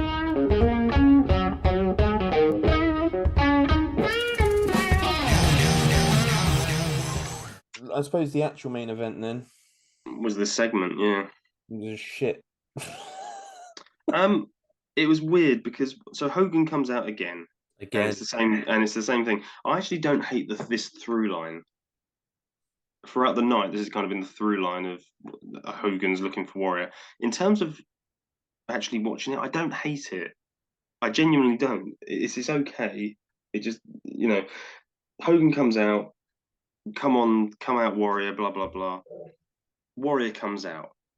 And I actually quite like this, where Warrior comes out, he's standing there, and then you see Disciple come out behind him. And there's this moment of, the Disciple's escaped. Yeah. He's going to attack the Warrior. And I think you see Hogan sort of like, okay, here we go. And then the Disciple walks up next to Warrior, stands with him, and then he turns around and he's on his vest is OWN. So the Disciple has joined the One Warrior Nation. The Two Warrior Nation. This is now, it never made sense. It's now that it made no sense. I think the OWN sums up Warrior's mind perfectly. He probably came in and went, the OWN is NWO backwards, isn't it? So let's do that because I'm the antithesis to the NWO, and we'll call it the One Warrior Nation. What does that mean? Are you on your own? No, it's a group. How many? 2 of me. But it's all right because it's backwards to the end of it. I think I bet in his mind it makes perfect sense. I understand what you're right. I understand what you're saying. It just feels to me like if this is one of your big angles, this is what you're going into the next pay-per-view with, right? Yeah. There's just so little. Like it is such a surface level amount of thought that's gone in. That's exactly right. It's literally like, so It's like they came up with the whole, we need to do the backwards NWO, so the OWN, what could that be? Well, W has to be Warrior, right? Okay, so that's kind of how they got to this. Yeah. It's like you're working backwards, but you don't need to go into this nonsense. Like, why do you need the OWN? Like, it doesn't. Yeah. Like, do you know what I mean? It's Yeah, just you don't even need that. All you need is Warrior to be there. You don't need him to have a group called anything. You don't need that at all. But in terms of the actual storyline of Warrior's turned up, he thinks Hogan is a coward. He's kidnapped his best friend, Disciple, and he's kind of brainwashed him to be with him now. I'm not against it. It's a little bit weird and a little bit quirky. A little bit weird. Look, it's weird and quirky, but it's so over the top that I'm weirdly enjoying it in kind of a ironic way. But I am enjoying it. Yeah. It's just a shame I know where it goes to. The stuff last week with the Warrior and Hogan, like I genuinely watched it and I was like, oh, this is quite good. Like considering what it is and who it is, this isn't too bad. It's a bit cartoony. It's a bit of fun. This week I've kind of watched it and just been like, at points it's been nonsensical. At points it's been fucking disastrous and laughable. This isn't meant to be comedy. Like this is meant to be built into one of their big main events at their next pay-per-view, and it's just laughable. Yeah. What I will say about it is I like that. I think because I'm not enjoying it unironically. Like the bit where they chase him backstage, it's stupid, and I laughed a lot. But it's one of those weird things where I am kind of enjoying what I think they're hoping it is. Right?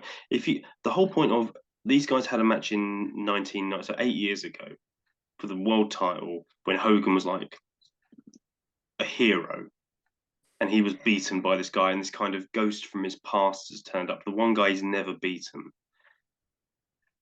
And it's the thing of, you aren't the man you used to be, Hogan, and you look at me like I'm, you see me and you remember what you were, and you fail, and you're running away from that. I understand what they're going for, and it could be really good. It's just it's not doing it. But I don't think they could ever do it because Raw Warrior is so mental. Just do something basic, man. The Ultimate Warrior's come back. Him and Hogan had a match fucking 7 years ago. This is like, a ghost come back from the dead to haunt Hulk Hogan. That's it. That's the end of it. The problem is, that is what they're doing. Yeah, but it doesn't have to be complicated than that. No, but it's not. This is the issue. That is literally what they're doing. But for some reason, then they're adding all the extra stuff of Smoke and kidnapping his disciple and having Warrior talk nonsensically. I've just realised something. You know how in a wrestling match, if you have two guys that can't really work, and so you go, we'll make the match no disqualification, right? That's because you then give them a load of gimmicks that they can use, right? So they're not very good workers, but they can hit each other with shit, right? Yeah. That's called smoke and mirrors, right? I think that they probably got to Warrior and they got him into the company and they went, right, so what kind of feud are we going to book? Well, we can't book an in-ring sort of feud where they have a best of 7 match because this is Hogan and Warrior. Like, neither of them can actually fucking work a lick and they're both old and broken down. So we can't do that. So we can have a promo-based feud. Oh, no, wait, we can't do that because Hogan takes 20 minutes to explain something that you should be able to explain in 2 minutes. And Ultimate Warrior can't explain anything because he can't be coherent for more than about 2 sentences before he starts rambling nonsense. So we can't do that. So how are we possibly going to book a feud between these two guys, right? And they go, we have to use some sort of smoke and mirrors. And they go, okay, that's a good idea, mate. That's a good idea. So he'll appear in smoke and mirrors. That's what we'll do for this feud. The guy goes, no, that's not what I meant. He's like, no, that's not. No, I didn't mean that. I didn't mean smoke and mirrors. No, that's it. That's what we'll do. Because they can't talk and they can't wrestle, so we'll literally use smoke and mirrors. Oh dear. Yeah, that's basically it. That's summed up nicely. And we do have to get out of here. We're out of time.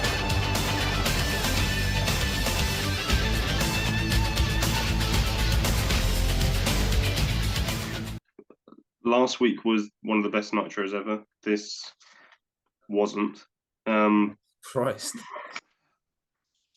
A load of squash matches that weren't that impressive. The best bits. In a finding it funny way, it was the second Warrior Hogan segment where they chased backstage. That was genuinely hilarious.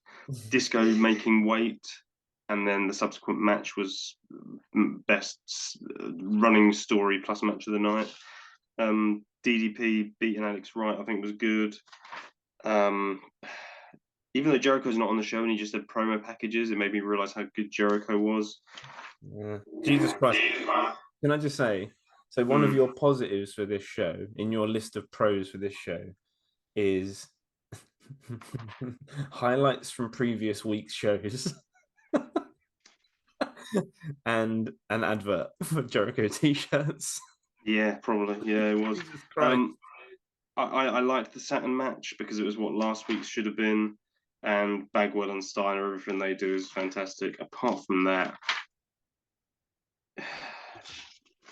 yeah, it wasn't a great show. It wasn't a great show at all. But it you know, right, I would say if last week was a major thumbs up show, this week was a thumbs down show. I thought it was pretty shitty. Generally, just not of a very high quality. In comparison, I mean, it's not fair to compare it to last week because last week is an all timer. But compared to any other week, I think we're going to watch the next few Nitros and we'll realize how bad this one is. It's terrible. So that's it, ladies and gents. Thank you for listening to the When Wrestling Mattered podcast. If you liked it, please please subscribe, leave a comment. It'll all be very helpful. We really appreciate it. I hope you're enjoying the show so far.